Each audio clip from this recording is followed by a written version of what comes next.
Un saludo a todas y a todos. A mis estudiantes de filosofía, soy el licenciado en filosofía y magíster en educación virtual Jairo Antonio Popo Vallecilla. Y el día de hoy voy a comenzar con ustedes a comentar el libro de Félix Guattari y Gilles Deleuze que se llama ¿Qué es la filosofía? Este fue el último libro que escribieron los dos autores. Sabemos que Deleuze fue filósofo, y Guattari un psicoanalista. Entre ellos escribieron 3 libros, 1000 mesetas y El Antiedipo. Y este es el último, ¿Qué es la filosofía? La primera edición fue en 1993 y contamos con este momento con la 14ª edición. Podemos ver que es un libro bastante leído y muy popular en las facultades de filosofía, también de artes, porque los autores tocan al final el tema de la estética. Pero el tema central y transversal del libro es darnos una explicación sobre qué es la filosofía desde la perspectiva de Deleuze y Guattari. Los autores desarrollan la estructura del libro de la siguiente manera: en 2 grandes partes, antecedidos por una introducción y al final una conclusión. La primera parte se llama Filosofía y esta la componen 4 capítulos. Primero, ¿qué es un concepto? Segundo, el plano de inmanencia. Tercero, los personajes conceptuales. Y cuarto, geofilosofía. La segunda gran parte se llama Filosofía, Ciencia, Lógica y Arte, que era la parte que algunos estudiantes de arte la leen y les parece muy interesante para su análisis de la estética. Y en esta segunda parte está dividida en 3 capítulos: funtores y conceptos, prospectos y conceptos, y percepto, afecto y concepto. Y por último, la conclusión, que se llama Del caos al cerebro. Y el día de hoy voy a compartir con ustedes lo más importante de la introducción.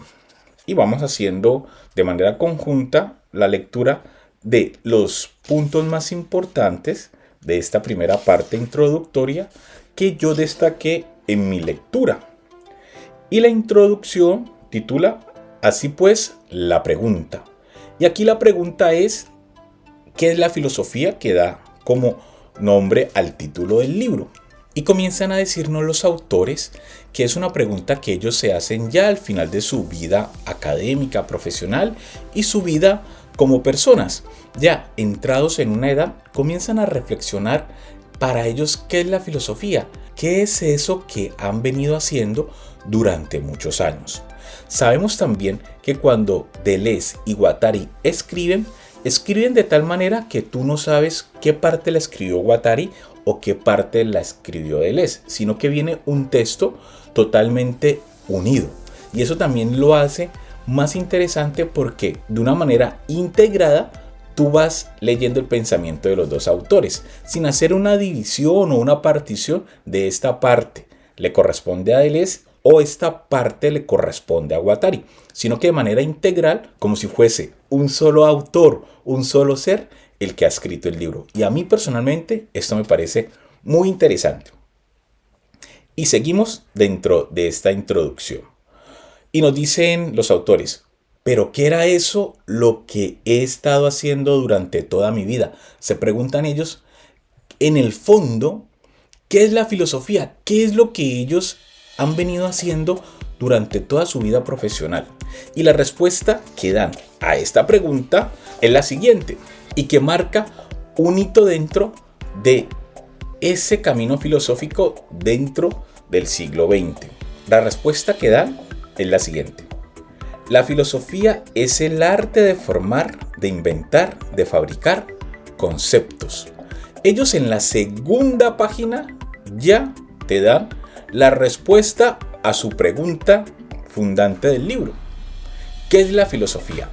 Y nos dice, vuelvo y repito, la filosofía es el arte de formar, de inventar y de fabricar conceptos. Normalmente cuando accedemos a algunos videos en YouTube sobre el significado de qué es la filosofía para Deleuze y Guattari solo se queda en la primera acepción de su significado, que es el arte de crear conceptos, y las otras dos características como inventar y fabricar pues no la deja muy clara, pero es muy importante para el desarrollo del libro estas tres acciones de la filosofía, que vuelvo y repito: el arte de formar, inventar, de fabricar conceptos. Y el libro a partir de allí va a comenzar a explicarnos cada una de estas acciones que son particulares de la filosofía, de lo que hace que la filosofía sea pertinente en un ambiente de incertidumbre, en un ambiente y contexto donde la filosofía cada vez va perdiendo más su arraigo, tanto en la academia como en el quehacer de la sociedad. ¿Por qué? Porque crear, inventar y fabricar conceptos ha sido diluido o se ha distribuido en otras áreas del conocimiento, dejando a la filosofía casi sin su identidad, ¿no? Es lo que nos va a ir marcando esta primera introducción frente a ir definiendo esta postura que nos comparte Deleuze y Guattari. Y esto de los conceptos nos va a decir Deleuze y Guattari que necesita alguien que los cree, alguien que los elabore, los reinvente, que les dé ese significado. Y estos personajes, nos van a decir los autores, son los que se han definido a través de la historia de la filosofía como amigo. Y leemos lo siguiente: los conceptos, ya lo veremos, necesitan personajes conceptuales que contribuyan a definirlos. Amigo es un personaje de esta índole, del que se dice incluso que aboga por unos orígenes griegos de la filosofía. Siempre decimos de manera clásica que la filosofía significa filo, amigo, y sofía o sofos, conocimiento, y que el filósofo es el amigo del conocimiento, el amigo del sofos, el filósofos. Y aquí Félix Guattari y Gilles Deleuze nos dice que esta característica del amigo nace en Grecia en superación del sabio, porque el sabio, en él habita el conocimiento frente a la dimensión de la amistad, del ser amigo de, en esa tensión entre poseerlo y no poseerlo, entre cortejarlo, porque también Filo tiene esa sección del amante, del enamorado, y ese amante que desea el amor del otro y por tanto tiene que comenzar a cortejarlo, acercarse, a conocerlo, y no lo posee en su totalidad.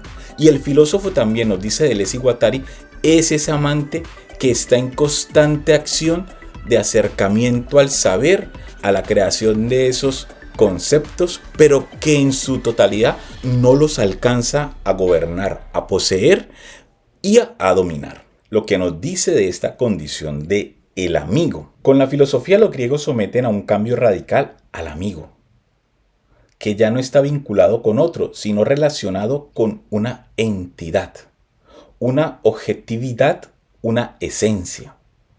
Amigo de Platón, pero más amigo de la sabiduría. Esto recordamos que lo decía Aristóteles. Amigo de Platón, pero más amigo de la sabiduría, dándole esa condición de importancia al saber más allá de la relación del amigo humano.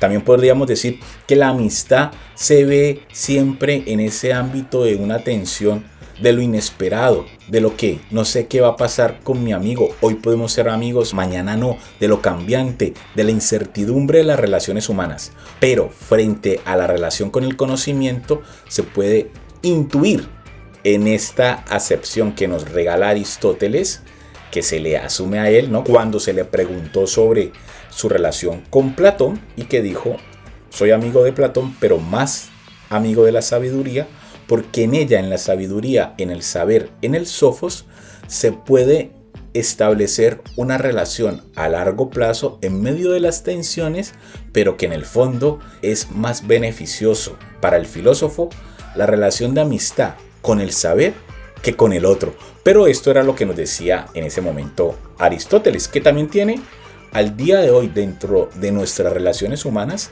un significado práctico. A veces las personas nos desilusionan, se cambia la relación entre amigos por alguna situación, o la vida misma, la madurez va generando cambios en ese relacionamiento que lleva a que dos personas se dejen de hablar o se distancien o que se fortalezca, ¿no? También está esa otra vertiente de la amistad cuando pasa el crisol del tiempo.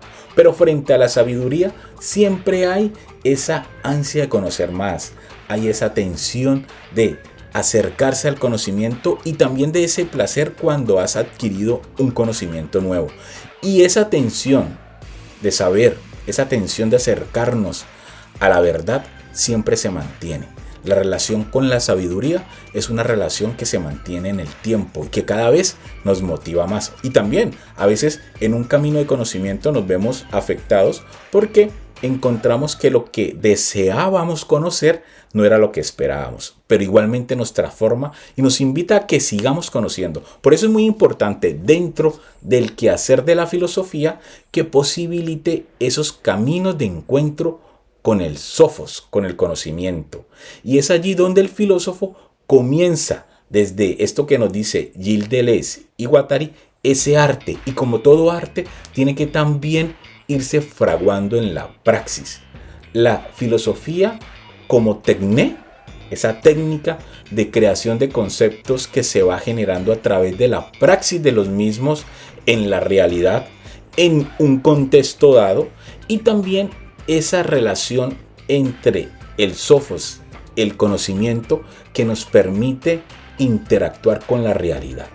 Y es allí, en medio de la amistad de Platón, que también fortalecemos la amistad de la sabiduría. ¿Por qué? Porque esa sabiduría, ese conocimiento, no se da de manera autónoma, sino que se da en relación con el otro. Por eso podríamos decir aquí que seamos amigos de Platón, pero más amigos de la sabiduría, pero al mismo tiempo sin Platón, porque sabemos que Aristóteles fue discípulo de Platón. Para nosotros es muy importante esa relación que debemos de establecer dentro de la filosofía entre el conocimiento histórico, el conocimiento académico, conceptual, de preceptos, de conceptos, diría Deleuze y Guattari, pero también de la relación entre las situaciones prácticas. Porque en la actualidad una filosofía que no es análisis de la praxis, pues va perdiendo ese acercamiento y esa raíz dentro del quehacer humano. Y siguiendo dentro de esta introducción, también destaco lo siguiente, que nos dice, ¿qué quiere decir amigo? Ya entran aquí a analizar qué es eso de amigo, cuando se convierte en personaje conceptual o en condición para el ejercicio del pensamiento. Y aquí la característica del amigo es que quiere entrar en contacto con el conocimiento, pero sin dominarlo, sin abordarlo. Y en esa tensión del amigo amante también está un alejamiento, porque en ese alejamiento es donde se crea el espacio para que podamos volver otra vez a acercarnos a lo que deseamos. Porque cuando el filósofo se cree dueño del conocimiento, ya se pierde esa dinamis de ir jalonando nuestro acercamiento al sofos. Y cuando eso se pierde, pues evidentemente el filósofo deja de filosofar y ya se encuentra en el ámbito de una dogmática, en establecer saberes que no le permiten seguir entrando en ese campo, en ese bosque de la incertidumbre del saber. Y siempre el filósofo debe de ir caminando, a ir indagando, a ir ampliando esos márgenes de conocimiento para también ahí, en los límites, seguirse haciendo las preguntas y, como dice Deleuze y Guattari, ir creando nuevos conceptos. Y sigamos en otra de las preguntas. Esta primera introducción nos va mostrando cómo los dos filósofos van creando su filosofía. Y cuando se nos habla a nosotros que filosofía también es el arte de hacer las preguntas, pues aquí lo vemos de manera práctica. Ellos utilizan mucho la pregunta, no dan una respuesta inmediata a esa pregunta, pero nos va generando a nosotros, a los lectores, esos cuestionamientos, esas pausas necesarias para que dentro de la lectura nosotros vayamos ejercitando nuestro criterio, nuestra razón, que tanto hace falta en la comunidad actual, en los jóvenes actuales, en nuestra sociedad. Cuánto hace falta ir ejercitando la razón. Queremos que todo se nos dé, como se dice popularmente, ya hecho, molido, sin ejercitar la razón. Un video en TikTok de 30 segundos es el ejercicio más práctico y fehaciente de que queremos todo rápido, molido y fácil, que solo nos impacte en la retina, en la sensación, pero no queremos un video como estos o leer un libro como este, mucho menos, porque eso nos va a posibilitar el ejercicio, primero, del tiempo, el ejercicio de la lectura, el ejercicio del pensamiento y el ejercicio de ir generando en la praxis esta capacidad del entendimiento. Eso, lamentablemente, en la sociedad actual se ha minimizado, porque la atención para leer y reflexionar se transforma ahora en el tiempo de consumo. Eso ya no lo decía en estos análisis que hemos hecho en mi canal Byung-Chul Han, que en la medida en que la sociedad de consumo te quite el tiempo para pensar, solo te va a convertir más rápidamente en un cliente que está adormilado, adormecido, cansado y que solo desea consumir.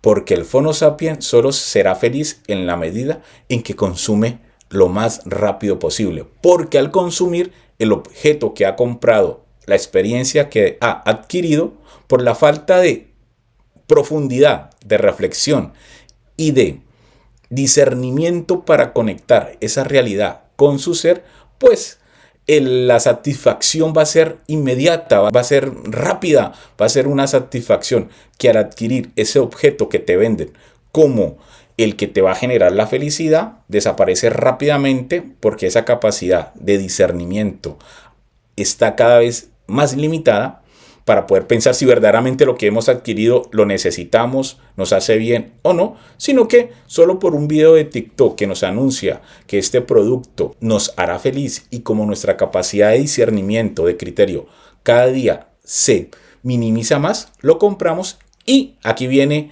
la tragedia. Que cuando adquirimos estos objetos, experiencias, personas, nos damos cuenta rápidamente que el valor de satisfacción es tan insignificante que somos lanzados de nuevo a seguir consumiendo. Entonces, el quehacer de la pregunta dentro de la filosofía, y aquí Deleuze y Guattari lo hacen constantemente, es un ejercicio que nos lleva a la reflexión y a que vayamos de manera práctica ejercitando nuestro criterio. Dentro de la educación hablamos mucho de esa generación, de ese entrenamiento de ir generando en los estudiantes esa visión crítica de la realidad. Y eso no se logra solo con una lectura, no se logra con buenas intenciones o con algunos ejercicios en clase. Eso se genera con algunos pretextos que pueden ser textos, ejercicios prácticos, noticias, la situación actual, el escenario ideal para que el estudiante comience a ejercitar su razonamiento frente a su contexto, buscando siempre alternativas de cambio. Es allí en la praxis donde se ejercita esa dimensión que tanto nos piden dentro de las aulas, que es el ejercicio del pensamiento crítico. Este ejercicio del pensamiento crítico hará de los estudiantes, y en este caso de los filósofos, su herramienta vital y también del ciudadano. Por eso cada día, cuando vamos a votar en las elecciones a nuestros líderes, no lo hacemos desde el ejercicio de la razón, sino que actuamos de manera compulsiva, dominados por la pasión. Y seguimos. Y aquí ya nos marca algo importante.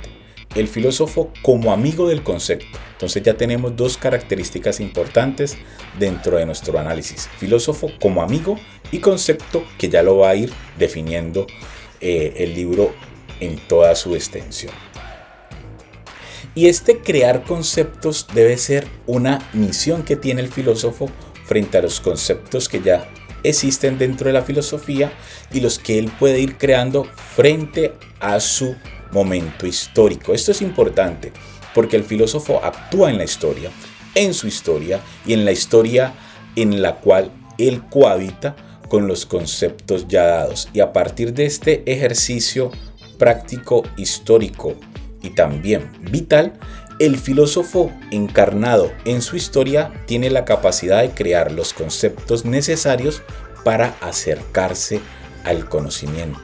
Y ese conocimiento debe de impactar inmediatamente en el filósofo y en su contexto. Crear conceptos siempre nuevos, tal es el objeto de la filosofía. También nos sigue diciendo más abajo, los conceptos no nos están esperando hechos y acabados como cuerpos celestes. No hay firmamento para los conceptos, hay que inventarlos, fabricarlos o más bien crearlos. Y nada se crearía sin la firma de quienes los crean.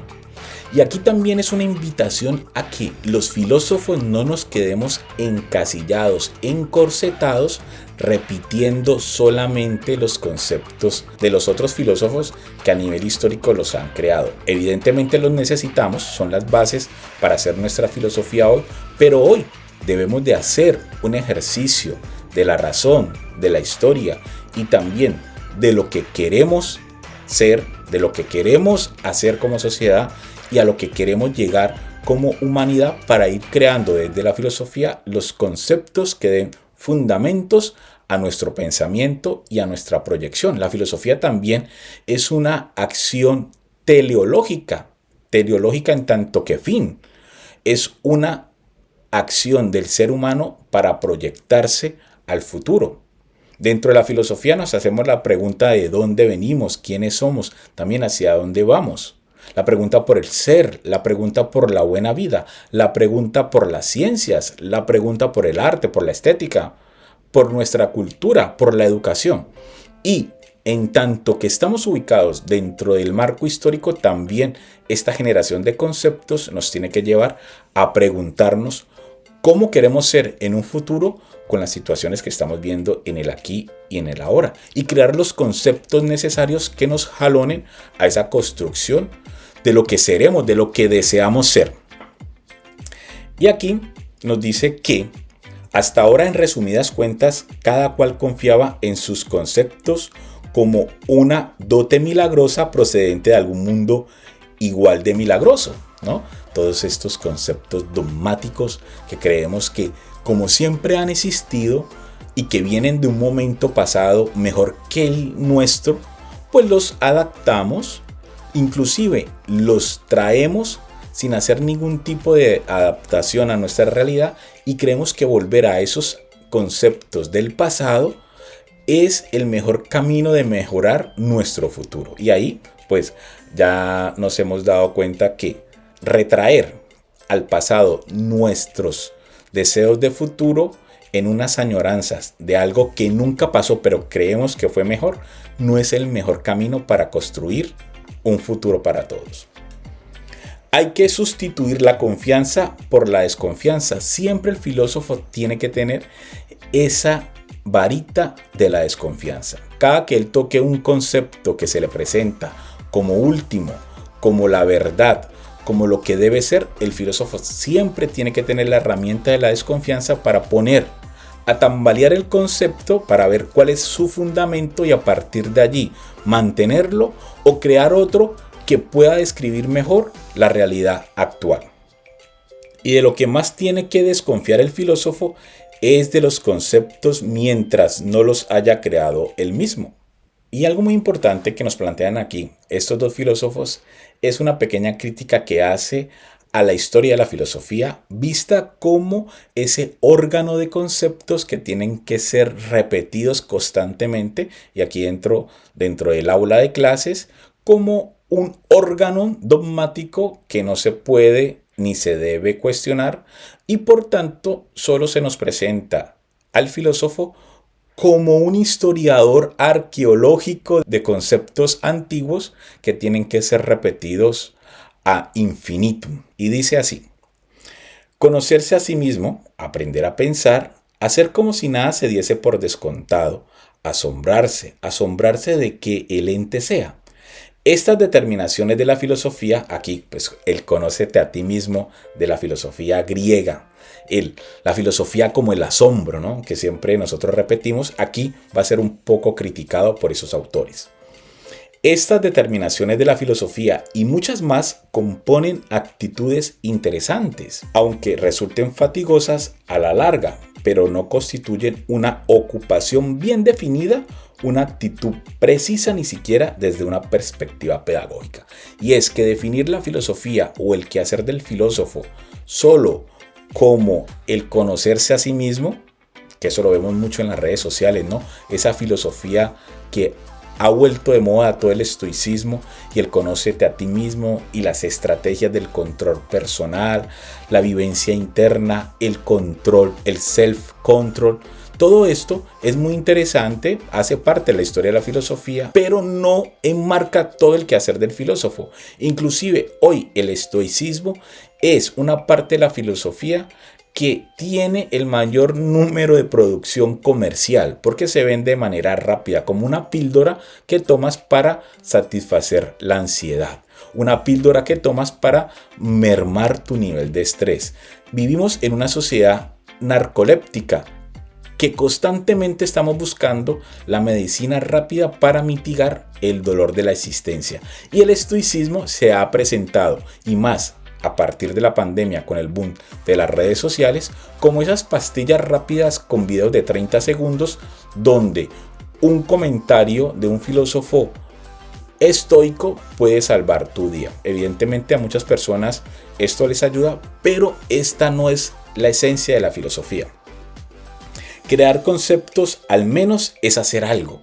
Y aquí el filósofo que crea conceptos está haciendo algo práctico, nos dice Deleuze y Guattari, también atacando una crítica a esa definición de que la filosofía es el arte de no hacer nada o la filosofía es una disciplina que no tiene ningún arraigo práctico o que es un saber inútil. Pero como saber inútil también puede ser la filosofía el agente creadora de conceptos desde Guattari y Deleuze que le dé un fundamento al quehacer de la filosofía. Y para empezar, los conceptos tienen y seguirán teniendo su propia firma. Y aquí nos da una explicación breve de los conceptos más importantes, brevemente, de la historia de la filosofía. Sustancia de Aristóteles, cogito de Descartes, mónada de Leibniz, condición de Kant, potencia de Schelling, tiempo de Bergson. Algunos conceptos requieren arcaísmos, otros neologismos, tributarios de ejercicios etimológicos casi disparatados. La etimología como gimnasia propiamente filosófica, ese ejercicio de la filosofía de ir creando nuevos conceptos, porque al crear estos nuevos conceptos o coger alguno antiguo, inyectarlo de un nuevo significado, también estamos creando realidades posibles, y la filosofía debe convertirse en ese laboratorio de conceptos que nos permitan darle voz, darle sentido a realidades posibles.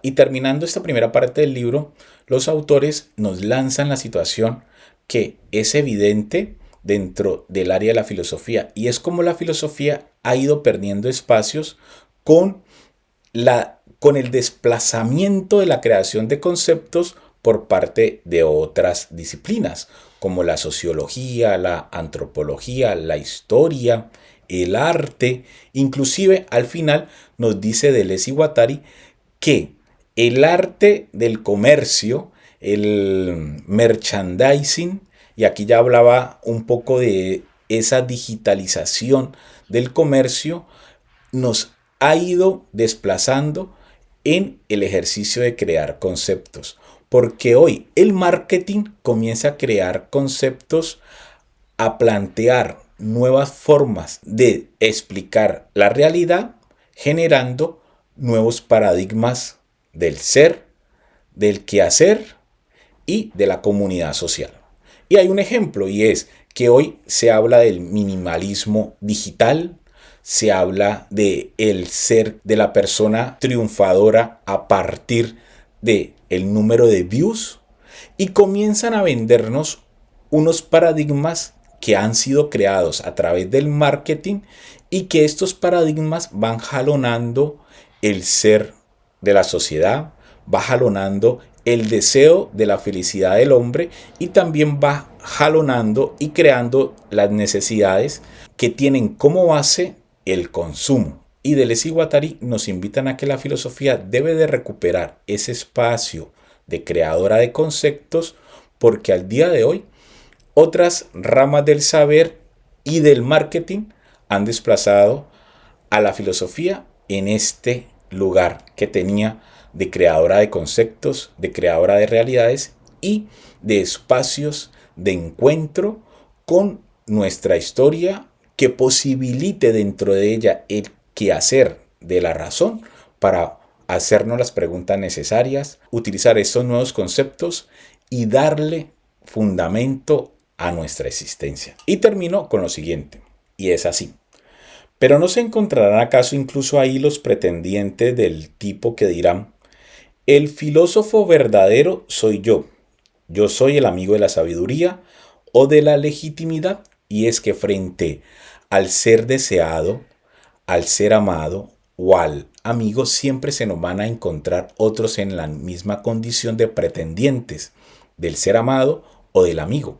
Y esos pretendientes a veces se adjudican el ser los verdaderos. Y en esa horizontalidad de la existencia de la amistad, haciendo esa analogía que iniciaba el capítulo, nos dice Deleuze y Guattari que también al día de hoy, y ya lo veníamos diciendo, se nos aparecen otros frente a la sociedad diciendo que son los que tienen esta capacidad creadora de conceptos, o sea, los filósofos. Y esto pues va desdibujando el quehacer del verdadero filósofo, porque se presenta a la sociedad otros paradigmas del filósofo. Y aquí podemos ver muchos directores de empresas de marketing, de empresas de tecnología, de empresas económicas, que cuando dan sus charlas, dan sus presentaciones, para el día de hoy, para nuestra sociedad actual, son paradigmas de los sabios, de los filósofos. Cuando dan sus grandes puestas en escena, la sociedad los ve como esos agentes creadores de conceptos que pueden dar una construcción posible del mundo que queremos llegar a ser. Por eso el líder de Apple se nos convierte como una especie de filósofo, el dueño de Twitter o X actualmente, el dueño de Facebook, el dueño Tesla, bueno, y ya todos los que ustedes conocen. Y termino. La rivalidad culmina con la del filósofo y el sofista que se arrancan los despojos del antiguo sabio. Pero ¿cómo distinguir el amigo falso del verdadero y el concepto del simulacro? Bueno, esa es la tarea que te queda a ti para que comiences a ejercitar tu razón frente a lo que se te presenta como verdad. Porque también una acción del filósofo es poder pensarnos nuestra realidad. Bueno, hasta aquí dejo la introducción, el análisis de la introducción del libro que es la filosofía de Gilles Deleuze y Félix Guattari. Y en el siguiente capítulo vamos a analizar qué es un concepto. Hasta pronto.